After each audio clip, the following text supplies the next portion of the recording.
Si tu es sur cette vidéo, tu sais que le porno détruit ta vie. Tu le sens au fond de toi que ça ne t'apporte rien de bénéfique.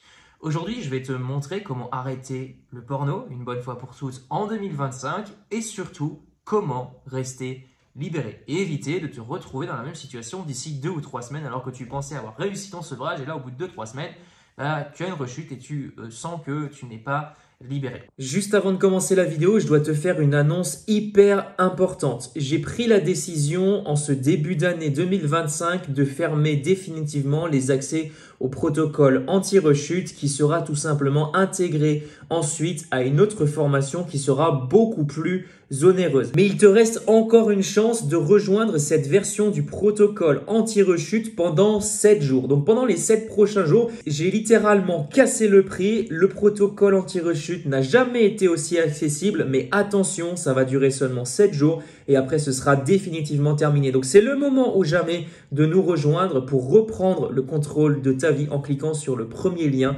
en dessous de cette vidéo. Et maintenant c'est parti, on peut continuer la vidéo. Laisse-moi d'abord te poser une question. Combien de fois as-tu déjà essayé d'arrêter? Et à chaque fois, tu retombes peut-être même plus fort. La rechute est encore plus violente qu'avant.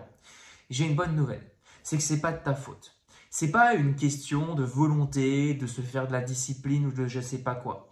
C'est ton cerveau qui est littéralement pris en otage. Et dans cette vidéo, je vais te donner une méthode en 3 étapes pour comprendre pourquoi c'est si dur d'arrêter, pour agir pour briser le cycle et surtout reconstruire une vie qui te rend vraiment heureux. Reste bien jusqu'à la fin parce que ça pourrait littéralement changer ta perspective par rapport à ton comportement vis-à-vis du porno. Donc, on va tout de suite commencer par la première partie, la compréhension de l'addiction. Comment fonctionne l'addiction du point de vue de la neuroscience? Je ne me suis pas basé sur des théories fumeuses que j'ai cherchées un soir d'été complètement bourré. Absolument pas. Ce que je te partage ici, ça vient vraiment de la neuroscience. C'est des scientifiques qui se sont amusés à analyser, enfin amusés entre guillemets, à analyser des cerveaux humains, analyser le comportement des consommateurs compulsifs de porno. Et on va voir en quoi aujourd'hui, quand tu consommes du porno, ton cerveau est largement impacté et beaucoup plus que tu pourrais le penser. Premièrement, le rôle de la dopamine. Ton système de la récompense est littéralement piraté quand tu regardes du porno. Pour comprendre pourquoi le porno est si addictif, il faut parler de ce neurotransmetteur. C'est un messager en fait chimique dans ton cerveau qui est libéré chaque fois que tu fais quelque chose de plaisant. Ça peut être typiquement manger, faire du sport, rire avec des amis ou même tomber amoureux. Lors de ces activités, ton cerveau va générer de la dopamine. Alors tu pourrais me dire, oui, mais quand je regarde du porno, ça me fait plaisir, du coup ça génère de la dopamine. Où est le problème étant donné que c'est une activité plaisante? Mais voilà où ça devient intéressant. Le porno libère des doses anormalement élevées de dopamine. Ça a été mesuré lors d'IRM cérébraux. Encore une fois, ce n'est pas un truc que je tire de mon chapeau. D'ailleurs, n'hésite pas à me dire en commentaire si tu souhaites que je te fasse une vidéo complémentaire par rapport aux études scientifiques qui ont parlé de ça. Là, ce n'est pas le sujet, je te mettrai quelques sources en bas, mais je peux vraiment étoffer encore plus. Mais ce que je t'invite à faire, c'est à juste imaginer que ton cerveau reçoit un tsunami de plaisir à chaque vidéo que tu regardes. Vraiment un raz-de-marée. Le problème, c'est qu'il n'est pas conçu pour gérer une telle quantité de dopamine. Et à force, il va s'habituer, dans le mauvais sens du terme, parce qu'il devient insensible aux premières doses de dopamine que tu lui as envoyées. Ce qui veut dire que pour ressentir la même intensité de plaisir, tu dois consommer plus de porno ou des contenus plus extrêmes. Et c'est notamment pour cette raison qu'aujourd'hui, le taux de visionnage sur les sites porno explose et qu'on peut voir des catégories de plus en plus cheloues émerger en top tendance, tout simplement parce que les individus qui consomment du porno, en règle générale, subissent ce phénomène de désensibilisation. C'est ce qu'on appelle, ni plus ni moins, dans le cadre d'une addiction, la tolérance. Tu es piégé dans un cercle vicieux dont il est très difficile de sortir si tu n'as pas les bons outils. Deuxième point, le noyau accumbens. Donc, c'est tout simplement l'usine à plaisir qui se dérègle. En gros, la dopamine agit principalement sur cette région de ton cerveau appelée le noyau accumbens. Je te mettrai un petit schéma à l'écran. C'est un peu comme l'usine qui produit ton plaisir. C'est la production de plaisir. Quand tu consommes du porno, cette usine fonctionne à plein régime. Tu vas aller au taquet, au taquet, au taquet. Mais à force de la surcharger, cette région, elle commence à s'épuiser, à se fatiguer. Résultat, même les petites choses qui te faisaient plaisir avant, ça peut être comme parler à quelqu'un, sortir avec des amis ou vivre une vraie connexion avec une personne, bah ça devient fade, c'est chiant, on n'aime plus, on n'a plus envie de faire l'effort. Le porno prend toute la place dans ton système de récompense. Peut-être que tu dis, oui, mais moi je pense pas au porno toute la journée. Par contre, je suis démotivé. Pourquoi ce serait le porno qui me démotiverait? En fait, il faut bien que tu comprennes qu'il y a un vrai processus chimique dans ton cerveau qui a fait qu'aujourd'hui, la seule manière pour ton cerveau de trouver du plaisir, de trouver de l'épanouissement, entre guillemets encore une fois, c'est d'avoir cette dose de dopamine. Et c'est pour cette raison que plus rien ne t'intéresse. Et on peut observer d'ailleurs le même phénomène dans les réseaux sociaux, mais de manière moins intense dans le sens où là, on part vraiment sur un besoin humain, un besoin primaire humain, à savoir la reproduction. Donc forcément, là, les taux de dopamine, ils sont encore bien supérieurs lorsque tu regardes du porno. Mais il faut savoir que regarder aussi les réseaux sociaux tout le temps, scroller tout le temps sur TikTok ou sur Instagram, provoque aussi un dérèglement du système de la récompense. C'est un petit peu comme si ton cerveau disait « Mais pourquoi s'embêter avec des vraies expériences alors que le porno est tellement plus simple et facile d'accès ?» Pourquoi je m'emmerderais à aller séduire cette fille, à aller parler à cette fille, alors que je veux, pour me mettre en couple, finalement, j'ai envie peut-être de créer une famille, de fonder une famille, etc. Mais pourquoi je me ferais chier alors que finalement, mon cerveau peut avoir une relation sexuelle avec une fille sur un écran, là, directement, sur mon téléphone, c'est à portée de main, je le prends, bam, j'ai une relation sexuelle. Besoin de reproduction, tu vois, il est comblé par ça. Et c'est bien ça le problème du porno. Un troisième élément extrêmement important dans l'addiction, c'est le cortex préfrontal, le centre de contrôle. C'est un petit peu le capitaine de ton cerveau, celui qui prend des décisions. En gros, c'est la partie responsable de ton autocontrôle, donc tu gères tes impulsions, de ta prise de décision, par exemple de prendre des décisions irraisonnées ou des décisions raisonnées sur le long terme, et de ta capacité à dire non face à une impulsion. Donc tu as une envie de consommer du porno, c'est ton cortex préfrontal qui va décider si oui ou non tu cèdes à cette pulsion ou pas. Avec une consommation répétée de porno, cette région devient beaucoup moins active et beaucoup moins efficace. Ton cerveau perd en flexibilité et tes impulsions vont prendre le dessus. C'est le cerveau reptilien qui va prendre le dessus, le cerveau animal, et c'est pourquoi tu peux te retrouver à regarder du porno, même quand tu sais que tu ne devrais pas. Et c'est notamment par rapport à ça que tu as très souvent un sentiment de honte et de culpabilité juste après, parce que tu sais que tu ne devrais pas le faire, tu sais que ce n'est pas bon pour toi, mais une force supérieure te pousse vers ça. C'est tout simplement l'affaiblissement de ton cortex préfrontal, ton cerveau reptilien a pris le dessus, encore une fois tu t'es fait piéger.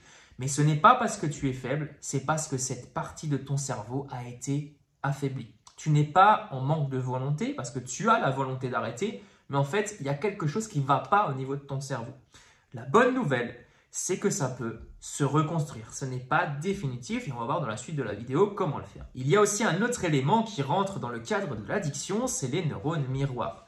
C'est tout simplement des neurones qui s'activent quand tu observes quelqu'un faire quelque chose comme si tu faisais cette action toi-même. Typiquement, tu joues à un jeu vidéo, les neurones miroirs vont tenter de te faire reproduire les mêmes choses dans la vraie vie. Sauf que pour les jeux vidéo, c'est un petit peu différent d'une relation sexuelle parce qu'on ne se base pas, encore une fois, sur l'instinct de reproduction. L'instinct de reproduction, c'est quelque chose d'extrêmement fort, c'est la puissance la plus forte chez l'être humain, la puissance sexuelle, l'énergie sexuelle. Et c'est pour ça que quand tu regardes du porno, les neurones miroirs s'activent de manière intense, beaucoup plus par exemple que lors d'un jeu vidéo. Parce que ton cerveau simule ce qu'il voit, mais il n'y a aucune connexion réelle. À force, cela fausse tes attentes et te conditionne à rechercher une gratification purement visuelle et instantanée au lieu de vivre des expériences authentiques. Ensuite, le cinquième et dernier point de cette première partie, c'est le stress et l'amygdale. Le cycle émotionnel destructeur. En gros, quand tu consommes du porno, tu crées souvent une boucle de honte et de stress. Comme on l'a vu juste avant, après avoir regardé, beaucoup de gens ressentent de la culpabilité, une forme de dégoût par rapport à l'action qu'ils viennent de faire, par rapport à eux-mêmes. Cette émotion active une autre région du cerveau, à savoir l'amygdale, qui est responsable de tes réactions au stress. Pour calmer ce stress, ton cerveau va te pousser automatiquement à chercher une nouvelle dose de dopamine parce que tu ne te sens pas bien, tu n'es pas bien, etc. Tu es déprimé, tu es stressé, tu n'es pas bien dans cette situation après la rechute. Donc ton cerveau, qu'est-ce qu'il va faire? Il va essayer de compenser ce mal-être. et tu vas retomber dans le piège encore et encore. Et tu vois le cercle vicieux, c'est un cercle sans fin en fait qui détruit ton bien-être émotionnel et mental sur le long terme. Et plus tu vas rechuter, plus tu vas entretenir ce cycle de honte et plus ce cycle de honte va entretenir les rechutes.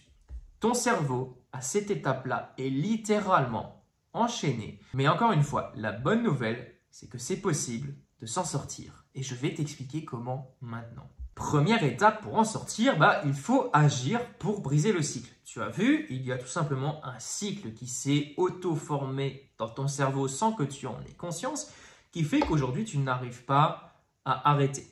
La première chose évidente, c'est de supprimer les déclencheurs. Tu sais exactement quand et où tu es le plus vulnérable. Et si tu ne sais pas, ce que je t'invite à faire, c'est tout simplement à le noter sur une feuille de papier. Peut-être que c'est tard le soir, quand tu es seul, ou peut-être c'est quand tu es stressé. Tu identifies ces moments et tu te prépares à les affronter et surtout à remplacer cette habitude par une autre.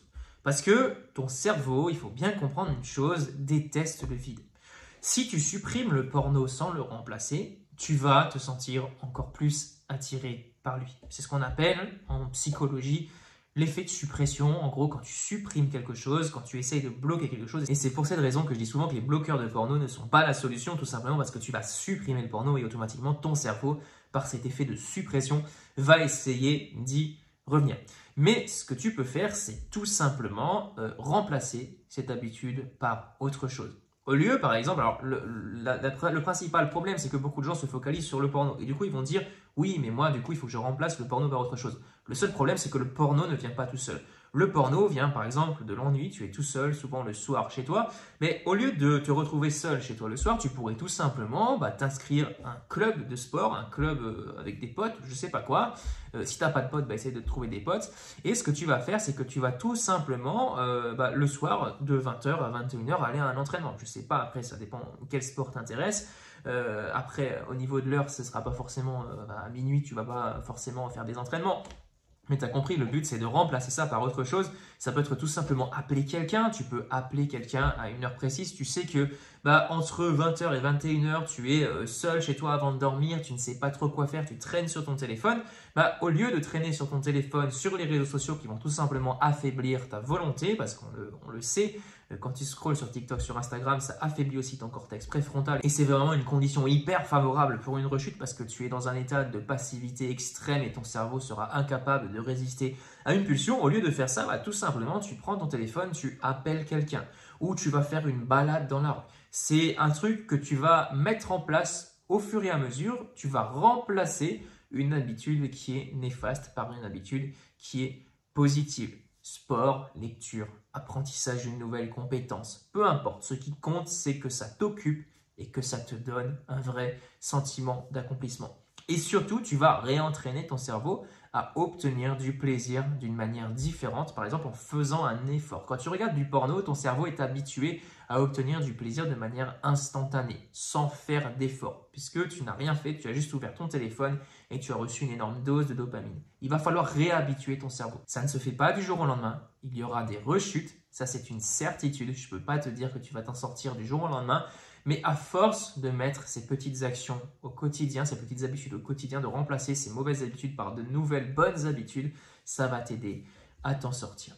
Ensuite, ce que tu peux faire, c'est utiliser la règle des 5 minutes. Quand l'envie monte, par exemple, dis-toi, j'attends juste 5 minutes avant de rechuter. C'est tout con, mais tu vas respirer profondément, tu vas t'éloigner de l'endroit où tu te trouves et tu vas faire quelque chose d'autre. Juste pendant 5 minutes, tu attends 5 minutes.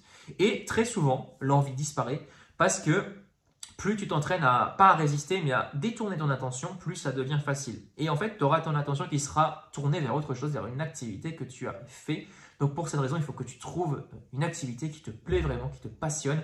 Et en fait, au bout de ces 5 minutes, tu seras tellement dans le truc que tu en auras complètement oublié ton envie de te masturber devant du porno. Ensuite, il va falloir reconstruire pour ne jamais rechuter. Briser le cycle, c'est bien, mais si tu veux vraiment être libre sur le long terme, tu dois reconstruire ton cerveau et ta vie. Parce que, je le dis souvent, ce qui se passe dans l'addiction, c'est qu'on consomme du porno pour une raison bien précise. Au-dessus, tu as la phase immergée, au-dessus de l'eau de l'iceberg, qui est tout simplement la consommation de porno, mais tout en dessous, tu as toutes les choses dans ta vie qui font que tu n'es pas bien, ça va pas bien, et du coup, tu as envie de consommer du porno. Donc, c'est pour cette raison qu'il va falloir reprogrammer ton esprit. Par exemple, chaque jour, tu peux prendre un moment pour écrire tes progrès, tes réussites, mais aussi tes motivations. Pourquoi tu veux arrêter le porno? Qui veux-tu devenir? Cette clarté est extrêmement essentielle, avoir une vision de ton toi futur. Tu peux te visualiser pendant 5-10 minutes par jour, la vision de ton toi futur, de ton toi idéal. Et en faisant ça, tu vas créer en toi une nouvelle identité. Ça, c'est super important. Tu vas créer l'identité dès maintenant de la personne que tu veux être. Et il faut bien que tu comprennes que dès aujourd'hui, ça c'est un hack qui est très puissant, dès aujourd'hui, tu n'es plus addict au porno. Il faut que tu te comportes dès aujourd'hui comme une personne qui n'est plus addict au porno. Même si tu as encore ce schéma qui est en toi, ce schéma qui est en train d'être reprogrammé, il faut que tu te colles à la peau cette nouvelle identité. Ensuite, ce que je te recommande de faire, c'est reconstruire tes relations. Le porno t'isole, il te déconnecte des autres, alors commence à renouer des liens. Ça peut être passer plus de temps avec la famille, parler avec des amis, ou rejoindre une communauté qui partage tes valeurs, ou un club de sport, ou je sais pas quoi. Mais c'est quelque chose qui peut énormément t'aider. J'avais lu dans un bouquin, l'antidote de l'addiction, c'est la sociabilisation. Et c'est tellement vrai, parce que très souvent, le profil type d'une personne qui est addict, c'est une personne qui est seule, qui est souvent déprimée, qui est dépressive, et qui n'ose pas trop aller vers les autres. Et c'est pour cette raison que je te recommande de sociabiliser. Je t'en parle par expérience. Moi aussi, je suis d'un naturel très solitaire en gros, et ça ne m'a pas du tout aidé dans mon sevrage. Et le fait d'essayer de connecter avec d'autres personnes, ça va vraiment t'aider, ça je te le garantis. Ensuite, tu peux créer une vision pour ton futur. Donc imagine-toi dans 6 mois, 1 an. Visualise encore une fois qui tu veux être. Un homme ou une femme qui vit pleinement avec confiance, énergie et joie. Chaque fois que tu te sens faible, pense à cette version de toi-même. Tu te bats pour elle. Et il y a un exercice que je te partage en bonus pour la fin de cette vidéo. C'est extrêmement puissant. C'est tiré de la PNL. Ça s'appelle l'ancrage. Je vais te l'expliquer très rapidement. J'en parle beaucoup plus en détail dans mes programmes. Et je te montre comment le faire de manière très détaillée. Mais là, juste pour rapidement te présenter le concept. En fait, ce que tu peux faire, c'est pendant un petit moment, tu peux, pendant 5-10 minutes, tous les jours, te visualiser cette version de toi-même, ressentir intérieurement l'émotion associée à cet accomplissement. On imagine toi dans 1 an, tu es enfin libéré de l'addiction au porno, tu te sens bien dans ta vie, tu as accompli des objectifs qui te tiennent vraiment à cœur et tu peux essayer d'identifier l'émotion qui va avec ça. Donc pendant 5-10 minutes et tu associes un geste avec cette émotion. Ça peut être juste pincer les 2 doigts et le fait de faire cet exercice tous les jours, donc ressentir cette émotion, vivre cette émotion comme si tu avais déjà atteint cet objectif et associer cette émotion à ce geste, ça peut être ça ou ça peut être mettre ton doigt à un endroit précis de ton corps, facile à identifier et un geste facile à reproduire dans n'importe quelle circonstance, assez discret. En fait, tu pourras réveiller cette émotion simplement avec ce geste parce que ton cerveau va faire le lien avec ce geste et avec l'émotion que tu as tout simplement ressentie au moment de faire l'exercice. C'est extrêmement puissant parce que dès que tu auras par exemple une pulsion, une envie de regarder du porno, tu vas faire un petit geste comme ça et ça va réveiller en toi ce sentiment d'accomplissement, de contrôle et de libération que tu as réussi déjà à ressentir en faisant l'exercice et ça va énormément t'aider à laisser passer la pulsion. Arrêter le porno, c'est pas juste une habitude, c'est te libérer d'un piège qui t'empêche d'être pleinement toi et tu as la capacité de changer. Si tu avais des doutes, je te le dis, tu as la capacité de devenir une version plus forte, plus libre, plus heureuse de toi-même. Je t'invite à rejoindre le protocole anti-rechute dès maintenant avant qu'il ne soit définitivement retiré de la vente. Toutes les infos sont en description de cette vidéo. Il te suffit de cliquer sur le lien et de remplir un petit formulaire d'inscription et tu nous rejoindras pour reprendre le contrôle de ta vie en 2025. On se retrouve de l'autre côté.